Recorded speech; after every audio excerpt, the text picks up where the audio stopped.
Rent increases, something to think about, Part 2. Hello, my name is Jodena Rogers with Emerald Management Realty Ltd.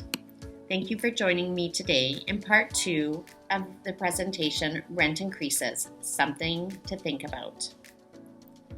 How do you determine the rental rate?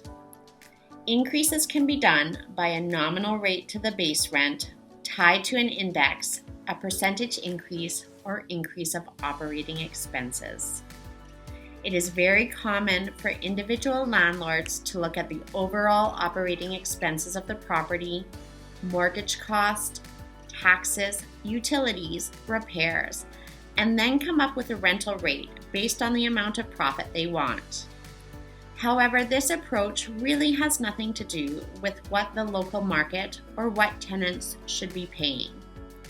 Tenants rarely care what you are paying for your mortgages or that there are rising costs that are impacting the landlord, such as interest rates, fuel, condominium fees, parking, you name it. Research your local market. It is not about what you need, it is about what you can get. And also, don't get fixed on a number in your head, whether that is a rent price or a profit price. And here's why. Let's take a look at some numbers. If your base rent is $1,200 per month, but your property remains vacant for 2 months, you will be at an annual rental revenue of $12,000 and an annual rental vacancy loss of $2,400. However, if you have some flexibility in making an adjustment to your monthly rent, let's say $50 per month, for a rental rate of $1,150, and you rent the unit incurring only 2 weeks vacancy, your total rental revenue would be $13,225, receiving a vacancy of $575 and a concession of $600. This is a great example of how, when having flexibility, you may be further ahead. These examples also fail to mention the holding costs of vacant units, such as utilities, advertising, and maybe vacancy inspections. So what is your approach to finding out the rates of your rental and what increased amounts are sustainable? Research your local market. It is not about what you need, it is about what you can get. Let's look at comparables. What you need to do is watch the rental signs in your area. What is renting? What is not? Compare apples to apples. Do what the tenants do. Do the market comparables in your area support a rental increase? Tenants will compare the size, the location, the age, features such as bedrooms, bathrooms, building amenities, and parking. Develop relationship with other landlords in your area to keep a finger on the pulse. Do an internet search as if you were renting a property.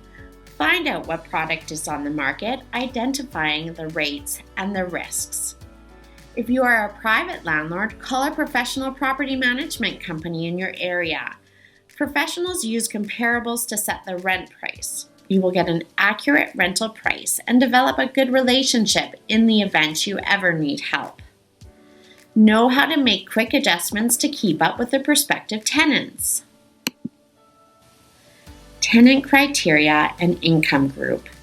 How does the tenant care for the property? Do you even want to renew with this tenant? Look over the tenant's history and current incentives in place. Look at any concerns with the unit, rental payment history. Are there any complaints against this tenant? Look over the annual suite inspection report and see if the tenant has kept the unit in good condition. Is there any financial, health, or social concerns? Any hardships in their lives? Verification of employment or change of income. Can the employment income sustain an increase and the amount of increase? Most people spend what they earn, and so when determining an increase, income group plays a role in how much you can increase. Subsidized renters or renters in a limited income group often are struggling and very price sensitive, An increase in rent may mean that the subsidy does not travel as far and more disposable income is out of pocket. The demands on their income are considerable. An increase in rent means that something else must be compromised. Mid to high level income earners often can sustain a higher level of increase. However, they often have more choice and access to resources and information. Mid to high income earners are able to move to fit their needs and options, and they will. Depending on your value system and depending on what's happening in the economy, you may want to provide an affordable housing to your tenants and be part of the low-income housing solution. A great example of this is Emerald is a fee management company, and in reviewing our buildings for rent increases and in communication with some of our owners, an owner made a decision to maintain status quo to the benefit of the tenants.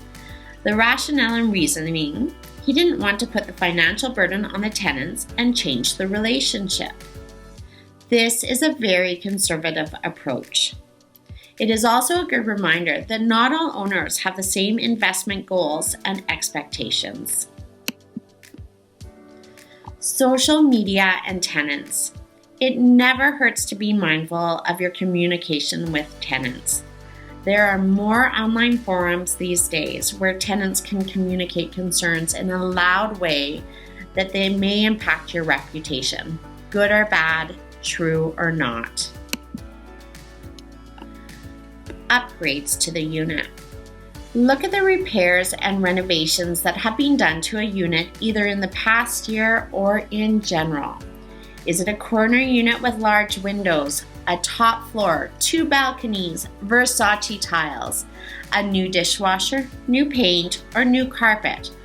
Any other additional factors that justify an increase?